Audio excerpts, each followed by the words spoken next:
Post man వచ్చి ఉత్తరం ఇచ్చాడు. ఉత్తరం ఇస్తే పెద్ద ఆవిడ బియ్యం ఏరుకుంటుంది, బియ్యం రాళ్ళు ఏరుకుంటుంది. ముసలాయన వెళ్ళి కళ్ళజోడు సరి చేసుకుంటా, ఎవరికండి అంటే మీ పేరేనండి. ఉత్తరం తెచ్చాడు.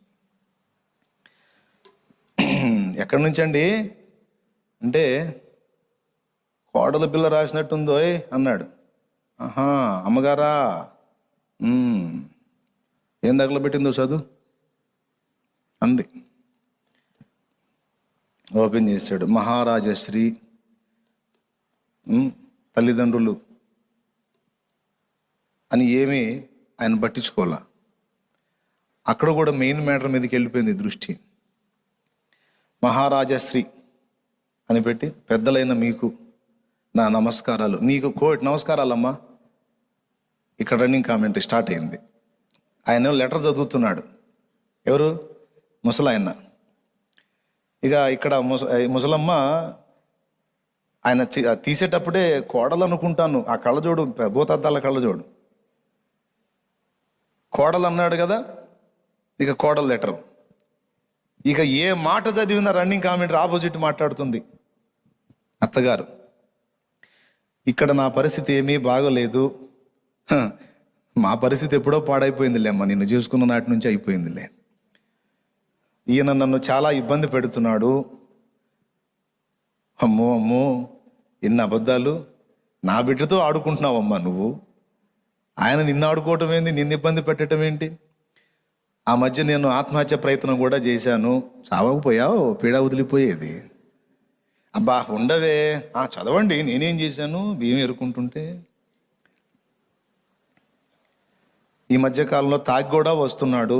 ఆహా, ఆ పుణ్యం కూడా కట్టుకున్నా, ఎప్పుడో చేయాల్సింది నా బిడ్డ, అది దాగన్నా సుఖపడతాడు, పోనీలే.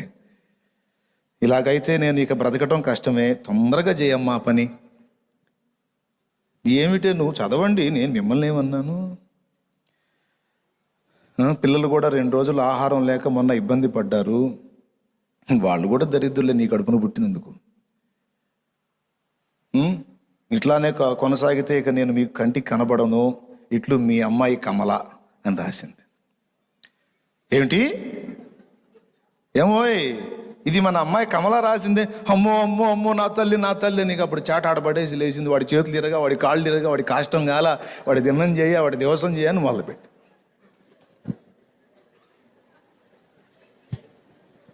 కోడలంటేనేమో శాపనార్థాలు పెట్టి సస్తానంటే తొందరగా చేయమ్మా పని అంటివి. చివరి ఆఖరికి వచ్చి ఇదంతా కోడలు కాదు కూతురు అనేసరికి ఇక దినాలు తద్దినాలు శారద. ఎవరికి? అల్లుడికి. నా బిడ్డను నా బంగారు తల్లిని వాడి చేతుల్లో పెట్టిన వాడి చేతులు ఎరాగా అని ఇక శాపనార్థాలకి లేదు. ఏమి న్యాయం ఇది? కోడలకు ఒక న్యాయం, కూతురుకు ఒక న్యాయం, అల్లుడికి ఒక న్యాయం, కొడుకు ఒక న్యాయం. కొడుకంట బాధలు మర్చిపోవడానికి తాగినా పర్వాలేదు లేయ్యా. అల్లుడు అనేసరికి వాడి దిన్నం చేయ, తాగుతున్నాడు చచ్చినోడు. ఏమండి, ఉండదా? ఇట్లాంటి వాళ్ళు ఉండరా? మనలో మన మాట యథార్థం మాట్లాడుకుందాం, ఉండరా? ఖచ్చితంగా ఉంటారండి. అందుకే చెప్తున్నాడు, ముఖ్యంగా దేవుని పిల్లలంగా ఉన్న మన విషయంలో చాలా సీరియస్గా తీసుకుంటాడు. అసలు నీ మనస్తత్వాన్ని ఎక్స్రే చేయటమే ఇక్కడ నీ జీవితంలో ఆయన చేసే పని. నీ వ్యక్తిత్వాన్ని నిర్మించటమే ఆయన ఇక్కడ నీకు చేస్తున్న పని. నీలో ఉన్నటువంటి అవలక్షణాలన్నిటిని తొలగించి సద్లక్షణాల మూటగా నిన్ను తయారు చేసి తీసుకోవటమే ఆయన పెట్టుకున్న లక్ష్యం. కాబట్టి మన సమస్త ప్రవర్తనలోనూ న్యాయము తప్పిపోకుండా ఉండినట్లు జాగ్రత్తగా చూసుకోవాలి తమ్ముడా. అర్థమైందా? నువ్వు వర్క్ చేసే దగ్గర సైతం అన్యాయార్జన మంచిది కాదు.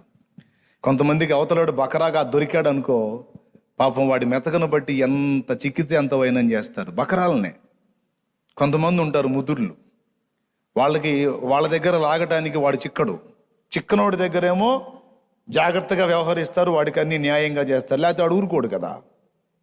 పాపం అమాయకుడు ఎవడైనా అమాయకంగా వచ్చి చిక్కాడు అనుకో, వాడిని భయంకరంగా దోచుకొని వదిలేస్తారు. ఏంటి పాపం వాడు అమాయకుడు కదా, వాడిని అంతసేపు మోసం చేయడం. అరే మనకు దొరికేది వాళ్ళేరా, అవకాశం ఎక్కడ ఉంటే అక్కడ వైనం చేసుకోవాలి మనం. అన్యాయం. అవసరమైతే నువ్వు వేసుకునే రేట్ ఏదో, నువ్వు చేసే పని ఏదో, పద్ధతి ఏదో ఇద్దరికి ఒకే విధంగా నువ్వు వ్యవహరించాలి. కానీ అమాయకంగా దొరికిన వాడి దగ్గర అవకాశం ఉన్నంత వరకు అన్యాయంగా దోచుకోవటం న్యాయము తప్పి చేసే పని. ప్రతి స్టెప్లోనో ప్రతి క్రియలోనో ఇక నీకు ప్రతిదీ కూడా తీసి ఆడ చెప్పేది, కానీ అన్ని సంగతులు టైం ఎక్కడ అయిపోయింది అందరి చరిత్రలు తీసి చెప్పాలంటే. కష్టపడి భర్త నిన్ను పోషిస్తూ పెంచి పోషిస్తూ నీకు వస్త్రం ఆహారం సమస్తము ఇచ్చి నిన్ను చంటి పాపలాగా చూసుకునే భర్తను నయవంచన చేసి పరపురుషునితో సంబంధం ఏర్పరచుకునుట అన్యాయము, నయవంచన. దాన్ని ఖచ్చితంగా శిక్ష పొందుతావు. నీ భార్య ఉత్తమురాలై ఉండి నీకు అన్ని సంగతులు న్యాయంగా నెరవేరుస్తూ నీ బాధ్యతలన్నీ సరిగా పాటిస్తూ ఏ ధర్మము కూడా నీకు తక్కువ చేయకుండా నిన్ను ప్రేమించి అన్ని విషయాల్లో నీకు విధేయురాలై ఉంటే ఆమెను అన్యాయము చేసి మరొక అడుగు వేయుట న్యాయము తప్పిన ప్రవర్తన. దాన్ని బట్టి దేవుడు న్యాయ విచారణలో తీసుకొస్తాడు. అందుకే చెప్పాడు, జాగ్రత్త, ముఖ్యమైన 3 వదిలేశారు మీరు. మొట్టమొదటిది న్యాయ ప్రవర్తన. న్యాయము తప్పితే నేను ఊరుకోను, ఎందుకంటే నేను న్యాయము తప్పనివాడు. నీతి న్యాయములే నా సింహాసనానికి ఆధారములు. కాబట్టి దేవుని పిల్లలంగా ఆ న్యాయ ప్రవర్తన విషయంలో నేను చెప్తున్నా, కూతురు కంటే కూడా కోడల్ని ఎక్కువ ప్రేమించాలి. ఎందుకంటే కూతురు అత్తగారింటికి వెళ్ళిపోతుంది, కోడలు నీతోనే ఉంటుంది. ప్రేమను పెట్టుబడిగా పెట్టు, ప్రేమ అనే పంటను కోస్తావు. పాపం కొత్తగా వచ్చినప్పుడు ఏం సాగిస్తారో కొంతమంది సోది మోకాలకు తెలియదు. సాగించే వాళ్ళ గవర్నమెంట్, దిగిపోయే గవర్నమెంట్ అని, కోడలది నెక్స్ట్ సింహాసనం ఎక్కే గవర్నమెంట్ అని తెలియదు. ఏమండి, ప్లేట్లతో పళ్ళాలతో తన్నులు తినే పరిస్థితులు వస్తాయని ఊహించరు, ఓవర్ యాక్షన్ చేస్తారు. కొంతమంది ముసలోళ్ళకి చెప్తున్నా జాగ్రత్త. ఏదో పాప అందుబాటులోకి వచ్చిందని కోడల్ని ఏం సాగిస్తారో మొత్తం అంతరంగంలో పెట్టుకుంటుంది. వాళ్ళ అమ్మ చేసినవన్నీ మర్చిపోయింది కోడలు. అత్త చేసిన ప్రతిదీ గుండెల్లో భద్రంగా దాచిపెట్టుకుంటుంది. పగ తీర్చుకోవాలి కదా. ఏమంటే అత్తగారులు, ముఖం పచ్చడి హోతా హై, జాగ్రత్త పడండి. ఎక్కడికి బావు నువ్వు? ఆటోమేటిక్గా కొద్ది రోజుల తర్వాత బీపీ పెరిగిద్ది, షుగర్ పెరిగిద్ది, మొత్తం పెరిగిపోతాయి. నడుస్తానే ఆడబడతావో తెలియదు. తీసుకొచ్చి ఆ మంచం మీద బొబ్బ పెడతారు. వచ్చి జనాలందరూ చుట్టుముట్టు చూస్తూ ఉంటే అయింది, దీని పని అయింది, బాగా అయింది అని మనసులో అనుకొని, అత్తమ్మ ఏమైంది షో చేసింది కాసేపు. ఇక 2-3 రోజులు ఫుల్ యాక్షన్ అని స్టార్ట్ అయ్యిద్ది అనమాట. ఇక 4వ రోజు నుంచి ఇక ఉంటుంది మామూలు ఊరే కదే, నువ్వు మిడిమేళంగా ఏంది కేకలే, నోరు సంపుతా. ఇక చెయ్యి లేవదు, కాలు లేవా అంటే కాలు చేయి పని చేయకపోయినా తిన్నట్టు తింటున్న రోజు 3 సార్లు. ఏం మాయ రోగం, అరుస్తాయింది. ఇక భర్త ఉన్నప్పుడేమో ఎట్లా చూసుకుంటున్నాను అడగండి, మా అమ్మను కూడా చూసుకోవాలని నేను అట్లా ఒట్టిదే చిత్రవద. ఇదంతా ఎందుకు? ప్రతీకారం, ఛాన్స్ దొరికింది. అందుకే చెప్తున్నా, ఏదో నాకు అవకాశం ఉంది లేని ఓవర్ యాక్షన్ చేస్తున్నా. ఇప్పుడు ఏదో కాస్త హుషారు ఉందని ఎన్ని రోజులు ఉంటుంది? ఉండదు. అందుకే అందరూ జాగ్రత్త పడండి.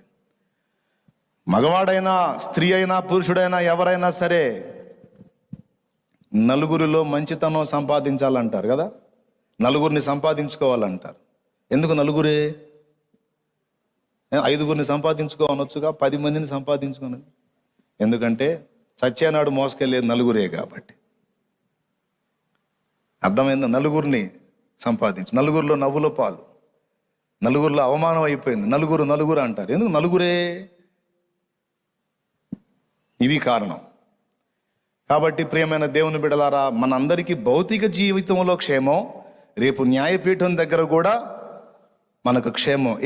ఏ ప్రవర్తన కలిగి ఉంటే అది. కాబట్టి మనమందరం కూడా భూమి మీద ఉన్నంత వరకు మన ద్వారా ఎవరికి జరగాల్సిన న్యాయం వారికి జరగాలి. అన్ని ఆచితూచి అడుగులేయాలి. నేనైతే నిర్ణయించుకున్నా, నా ఫ్యామిలీ బాధ్యత నేను వహించాలి, సంఘ బాధ్యత నేను వహించాలి. నాకు అవకాశం ఉన్నంత వరకు సంఘంలో ఉన్న ప్రతి బిడ్డకు న్యాయం చేయాలి. నన్ను సృష్టించిన సృష్టికర్తకు న్యాయం చేయాలి. ఏం ఆశించి మా అమ్మ కడుపులో నన్ను వేశాడో, 7గురిని కన్న తర్వాత ఇంకొద్దనుకున్నా ఆయన బలవంతం పెట్టి నన్ను భూమి మీదకి రప్పించాడు. అసలు మా అమ్మ ప్రణాళికలో నేను లేను, మా అయ్య ప్రణాళికలో నేను లేను. వాళ్ళ ఆలోచన ఏంటంటే అప్పటికి 7 సంతానం కనడం జరిగింది. వాళ్ళు అంతటితో ముగింపు చేసేద్దామని ఆపరేషన్కి సిద్ధపడితే పెద్దవాళ్ళ ద్వారా వాళ్ళతో మాట్లాడి నేను పుట్టేటట్టు చేశాడు దేవుడు. ఆయన చేయకపోతే నేను రాను. చిన్ననాటి నుంచి ఎన్నో మరణాపాయములు ఎదుర్కొన్నాను, కానీ ఎన్నోసార్లు చావవలసిన నన్ను చావకుండా కాపాడు ఆయన కృపతో బ్రతికించుకుంటూ వచ్చాడు. ఏం ఆశించో, ఏం పొందుదామనో నా నుండి మొత్తం ఏదో అనుకోకపోతే నన్ను ఇట్లా చేస్తాడా, నన్ను అసలు సృష్టిస్తాడా, ఇన్ని ఆ మరణాపాయాల్లోంచి నన్ను కాపాడతాడా, నోనో ఏదో ఆశించాడు నా నుంచి అని వెతుక్కున్నా. ఏం ఆశించాడో ఆయన, నేను అది నెరవేర్చాలి, అది న్యాయం. నా నుండి ఆయన ఆశించింది జరగకపోతే అది అన్యాయం. కాబట్టి నేను న్యాయంగా ప్రవర్తించాలంటే ముందు ఫస్ట్ సృష్టికర్తకు నేను చేయాల్సిన న్యాయం చేయాలి. తర్వాత నా బాధ్యత, నా కుటుంబం, నా సమాజం, దేవుడు నాకు ఇచ్చిన పరిచర్య. ఇప్పుడు నేను అన్ని విషయాల్లో అదే ఆలోచించుకుంటున్నాను. అక్కడక్కడ ఎక్కడన్నా న్యాయం తప్పుతానేమో అనే భయంతో అడుగులేస్తున్నాను. కాబట్టి మీరందరూ కూడా ఈ పాఠాన్ని మొదటిగా నేర్చుకోండి. మొట్టమొదటిది ఏంటి?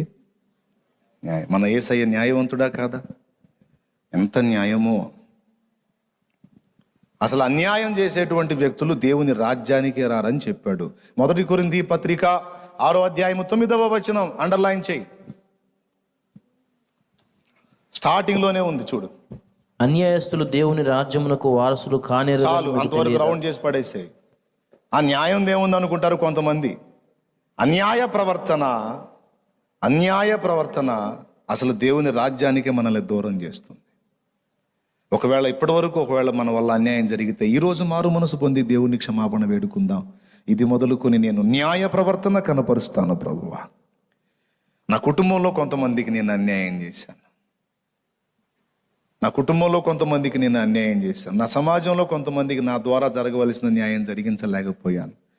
నా సమాజంలో ఆపదలో ఉన్న వాళ్ళని కొంతమంది నేను ఆదుకోలేకపోయాను. నా స్వార్థం కోసం నేను బ్రతికాను. నా సృష్టికర్తవైన నీవు నా నుండి ఏం ఆశించి ఈ భూమి మీదకి నన్ను పంపించావో, ఇంతకాలం కాపాడావో, ఆ ముఖ్య సంగతి విస్మరించి నేను నీ ఎదుట అన్యాయము చేసి తిని, నీకు అన్యాయం చేసి తిని, ప్రభువా నన్ను క్షమించు అని దేవుని ప్రాధేయపడి ప్రార్థించి దిద్దుబాటు చేసుకోవాలి.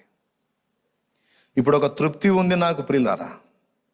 దేవుని కృపను బట్టి నేను అదే వెతుక్కుంటా. రాత్రి పడకకు వెళ్ళేటప్పుడు, పడక మీద పండుకున్నప్పుడు నేను మౌనంగా ఆలోచించేది ఏంటో తెలుసా? ఈ వేళ నేను దేవుని కొరకు న్యాయంగా ప్రవర్తించానా? నా వల్ల ఎక్కడన్నా అన్యాయం జరిగిందా? నేను చేయాల్సిన వాళ్ళందరికీ న్యాయం అన్నిటిలో కనపరిచానా లేదా అని వెతుక్కొని ఆలోచించుకుంటూ, ఒకవేళ ఏదన్నా అన్యాయ ప్రవర్తన కనపడితే మోకాళ్ళుని, ప్రభువా ఈ విషయంలో ఈ ప్రవర్తన యుక్తము కాదు, దయచేసి నన్ను క్షమించు, మరొక పర్యాయం అలా ప్రవర్తించకుండా జాగ్రత్త తీసుకుంటాను, నాకు శక్తినివ్వని ప్రార్థన చేసుకొని పడుకుంటా. నా ఆలోచనలో ఖచ్చితంగా ఉంటాయి.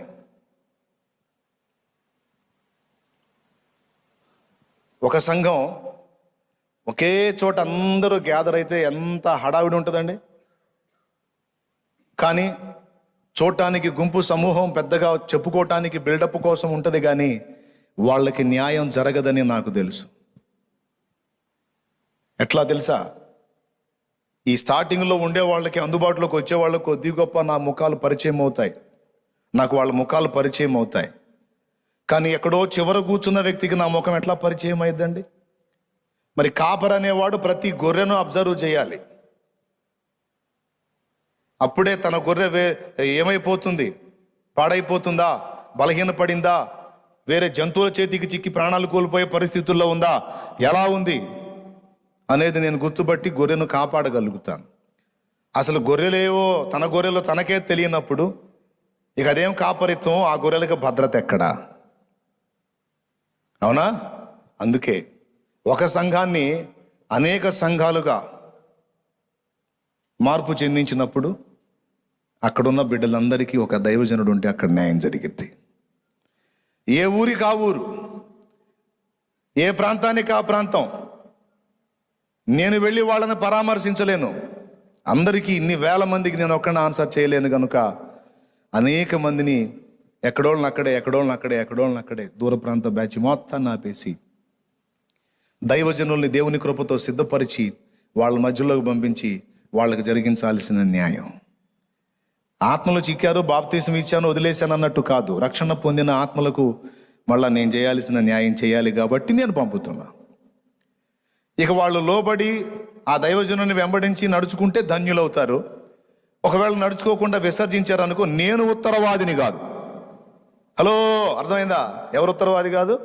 నేను ఉత్తరవాదిని కాదు. ఎందుకంటే రక్షణ ఇవ్వటమే కాదు, వాళ్ళకు ఉపదేశం చేయటమే కాదు, వాళ్ళ భద్రత కొరకు ఒక ఉపకాపరిని కూడా నియమించా. అట్లాగా సంఘానికి ఏం న్యాయం చేయాలి, ఫ్యామిలీకి ఏం న్యాయం చేయాలి, సమాజంలో వ్యక్తులకు ఏం న్యాయం చేయాలి, అన్ని వెతుక్కొని చేయాలి. అలాంటి మనసున్న వాళ్ళని ప్రత్యేకంగా దేవుడు దృష్టిస్తాడు. ఏవును దీవించినట్టు రెండంతల ఆశీర్వాదంతో నింపుతాడు.